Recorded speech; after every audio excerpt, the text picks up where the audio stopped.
Baby sitting सुनते ही दिमाग में क्या आता है? शायद किसी टीनेजर की पहली नौकरी, थोड़ी एक्स्ट्रा पॉकेट मनी कमाने का एक आसान तरीका, है ना? मतलब एक नॉर्मल और सेफ सा काम।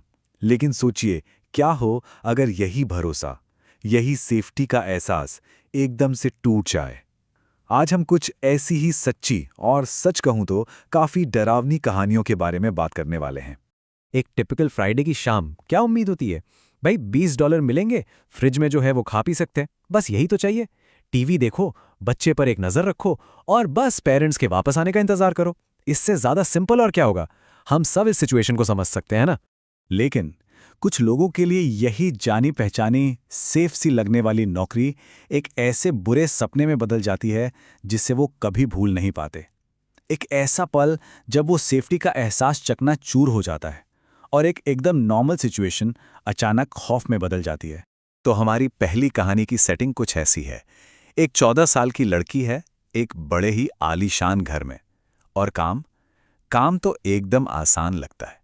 बस एक बच्चे की देखभाल करनी है जो पहले से ही गहरी नींद में सो रहा है। मतलब इससे अच्छा और क्या हो सकता है? सच कहूं तो यह काम इतना अच्छा था कि यकीन करना ही मुश्किल था। और यहीं पर पहली अजीब बात नोटिस होती है। जब वो पेरेंट्स से मिलती है, वेल ड्रेस थे, सब ठीक था, लेकिन जो माँ थी, लिडिया, वो बेबी सिटर से नजरें ही नहीं मिला रही थी। मतलब एक अजीब सी घबराहट थी उसमें, जैसे वो अपने बच्चे को अकेला छोड़ने से कुछ ज्यादा ही डल रही हो। खैर, शाम आगे बढ़ती है और बेबी सिटर को एक और बात खटकती है।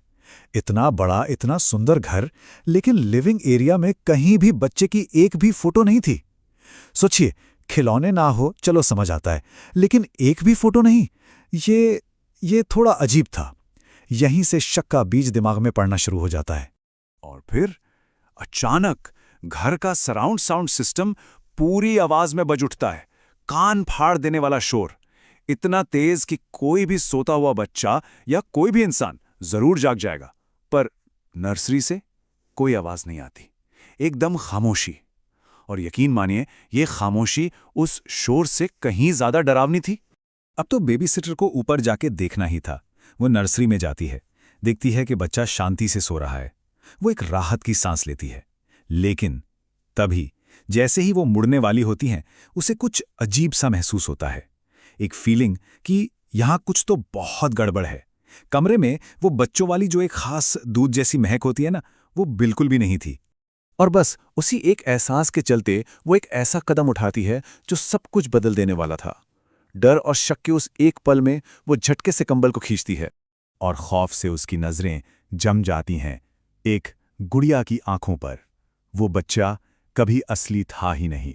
और तो और नर्सरी की दीवारों पर जो फैमिली फोटोग्राफ्स थीं, उन सब में बच्चे की जगह वही गुड़िया थी। ये सब एक धोखा था, एक बहुत ही अजीब और परेशान कर देने वाला धोखा। तो ये थी पहली कहानी। अब चलते हैं हमारी दूसरी कहानी की तरफ। और यहां डर कोई दिमागी वहम नहीं है, बल्कि एक असली फिजिकल खतरा है। एक सुनसान घर और खतरा दरवाजे के ठीक बाहर इंतजार कर रहा है। इसकी शुरुआत होती है ऊपर के फ्लोर से आती कदमों की आहट से। फिर एक छोटी बच्ची डर से कांपती हुई नीचे आती है और वो क्या कहती हैं कि एक आदमी ने हॉलवे से मेरे कमरे में झांका। अब कोई भी बेबी सिटर पहले तो यही सोचेगा कि शायद बुरा सपना देखा होगा बच्ची ने, लेकिन वो बहुत बहुत ज्यादा गलत थी। और इसके बाद हालात बहुत तेजी से बिगड़ते हैं। रात के 11:10 पर कदमों की आवाज बंद हो जाती है। ठीक 10 मिनट बाद यानी 11:20 पर बाहर से एक दिल दहला देने वाली चीख सुनाई देती है। सिर्फ 2 मिनट बाद पेड़ों के बीच से एक और चीख, और ठीक 1 मिनट बाद एक तीसरी चीख। बस इसी तीसरी चीख के बाद फौरन पुलिस को फोन किया गया। जब पुलिस आई तो असली खौफ सामने आया। पेरेंट्स के बेडरूम की खिड़की खुली हुई थी और उसकी स्क्रीन हटाई गई थी। मतलब कोई घर के अंदर था और वो चीखें शायद उसी घुसपैठिए की थीं, जिसे पता चल गया था कि घर में कोई जाग रहा है। हमारी आखिरी कहानी शायद इन सब में सबसे ज्यादा परेशान करने वाली है, क्योंकि यहां खतरा किसी धोखे से या किसी बाहरी घुसपैठिए से नहीं है। खतरा उस बच्चे से है जिसकी देखभाल की जा रही है। सोचिए, क्या होता है जब सबसे बड़ा खतरा वही बन जाए जिस पर आप भरोसा कर रहे हैं। चलिए मिलते हैं जॉय से, 7 साल का एक कजन। और कहानी सुनाने वाले के शब्दों में कहें तो वो एक ऐसा आतंक था जिसकी मैंने कभी कल्पना भी नहीं की थी। वो मारता था, काटता था, और बड़ों की बात तो जैसे उसके लिए कोई मायने ही नहीं रखती थी। तो उस रात जॉय को शांत रखने के लिए उसे गेम बॉय थमा दिया गया और काम हो गया। घंटों तक वो चुपचाप सोफे पर बैठ के गेम खेलता रहा। लेकिन जैसे ही सोने का टाइम हुआ और बेबी सिटर ने गेम बंद किया, जॉय का बिहेवियर एकदम से बदल गया। उसने कुछ नहीं कहा, बस घूरता रहा, चुपचाप उठा और कमरे से बाहर चला गया। वो खामोशी बहुत अजीब थी। फिर रात के करीब 11:30 बजे दरवाजे पर कोई दस्तक देता है। दरवाजा खोलने पर पता चलता है कि पुलिस है। और उनकी गाड़ी की पिछली सीट पर कौन था?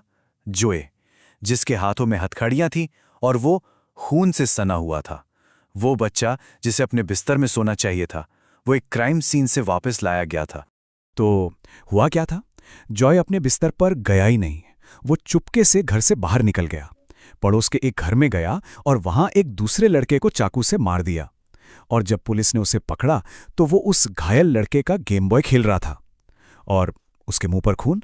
हाँ, वो उसने रिस्पॉन्ड करने वाले पुलिस वालों को काटने से लगा था।